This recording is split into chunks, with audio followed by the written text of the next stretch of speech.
Aujourd'hui, nous allons lire le 17e épisode, celui où Hermès assiste au premier crime du monde. Donc, résumé de l'épisode numéro 16. Pour connaître l'origine de la violence, Hermès est retourné à l'époque de la naissance du monde. Il découvre un complot contre Ouranos. Je suis désolée du bruit de la machine à laver. Le timing n'est pas bon. Mais c'est aussi ça l'école à la maison. C'est les inconvénients qui vont avec. On va attendre un petit peu que ça passe. Voilà. J'espère que vous allez bien les enfants. Que vous n'êtes pas trop gênés par les machines à laver de vos parents. Comme moi je le suis là en ce moment. Puis il a fait beaucoup de bruit. Bon, on va essayer de commencer. Je vais porter la voix un peu plus fort. À la surface de la terre, une lune blafarde éclairait l'obscurité. Hermès, couché dans l'herbe, avait entendu toute la conversation entre Gaïa et ses enfants. Maintenant, il écoutait les bruits de la nuit en retenant son souffle. Il ne dormait pas. Il attendait. Soudain, un grand cri déchira la nuit. Un cri terrible. Le cri d'un dieu blessé. Celui d'Ouranos attaqué par son propre fils, Cronos. Pour pouvoir sortir de sous sa mère, Cronos, armé d'une faucille en pierre, venait de séparer Gaïa et Ouranos. Le couvercle qui s'étendait sur la terre était ainsi levé. Les enfants de Gaïa et Ouranos allaient pouvoir exister. Un instant, une profonde obscurité s'installa. Les étoiles et la lune s'éteignirent. Hermès ne voyait plus rien. Plus les étoiles et la lune se remirent à briller. Le ciel était allé s'accrocher pour toujours au-dessus de la terre, mais loin, très loin d'elle. Ouranos ne pourrait plus jamais rejoindre Gaïa. Un espace existait maintenant entre eux. Des êtres allaient pouvoir vivre dans cet espace avec la terre sous leurs pieds et le ciel au-dessus de leur tête. Au cri d'Ouranos avaient répondu d'autres cris, de triomphe cette fois. Les titans libérés acclamaient Cronos, le nouveau roi du monde. Grâce à lui, ils avaient enfin pu voir le jour. Hermès ne put s'empêcher de frissonner. Il venait d'assister au premier drame de l'histoire du monde. Cette nuit semblait sans fin à Hermès. Il entendait le bruit du festin joyeux qui menait les enfants d'Ouranos, se réjouissant de leur libération. Il entendit longtemps leurs rires et leurs cris de joie. Puis le vacarme cessa. Chacun avait dû partir se coucher. Le triomphant Cronos s'apprêtait à passer sa première nuit à la place de son père, mais il n'allait guère pouvoir dormir.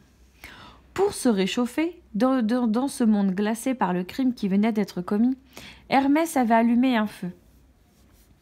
À cet instant, 3 ombres surgirent de la nuit. Elles portaient chacune une torche enflammée. Enveloppées dans leurs longues ailes noires, elles fixèrent Hermès, se regardèrent sans un mot, puis secouèrent la tête. Non, ce n'était pas lui qu'elle cherchait. Un souffle de vent fit glisser leur capuche et découvrir leur visage. Sur leur tête, des vipères se tordaient dans tous les sens, et leurs yeux pleuraient des larmes de sang. « Je m'appelle Mégère, dit l'une. « Et moi, Lecto, dit l'autre. « Mon nom est Tisiphone, fit la troisième. « Nous sommes les Érignées. Nous sommes nés du sang d'Ouranos, et nous sommes à la recherche de Cronos, dirent-elles en même temps.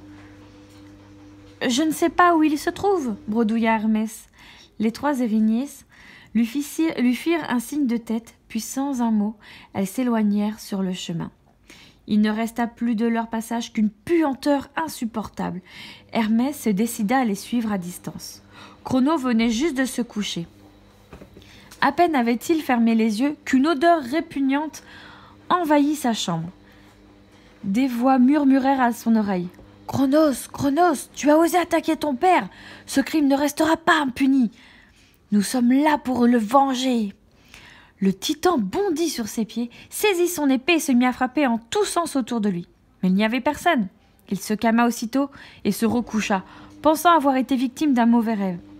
À peine avait-il fermé les yeux, à nouveau que les voix chuchotèrent à son oreille. « Cronos, Cronos, tu as commis le plus grand des crimes. Tu es maudit et tu seras tué par ton propre enfant. » Fou furieux, le roi du monde se releva d'un bond et il eut juste le temps de voir disparaître 3 ombres au visage grimaçant, la tête surmontée de vipères sifflantes.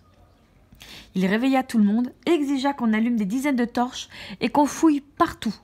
Mais les 3 ombres avaient bel et bien disparu. Épuisé et inquiet, Cronos se recoucha.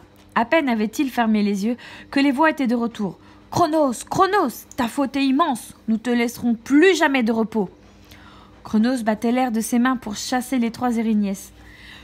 Perdant complètement la tête, le titan se mit à se griffer le visage. L'aube arriva sans que Cronos ait réussi à dormir une minute. Les Erinyes avaient disparu au premier rayon du soleil. Désormais, elle viendrait chaque nuit rappeler à Cronos son horrible crime.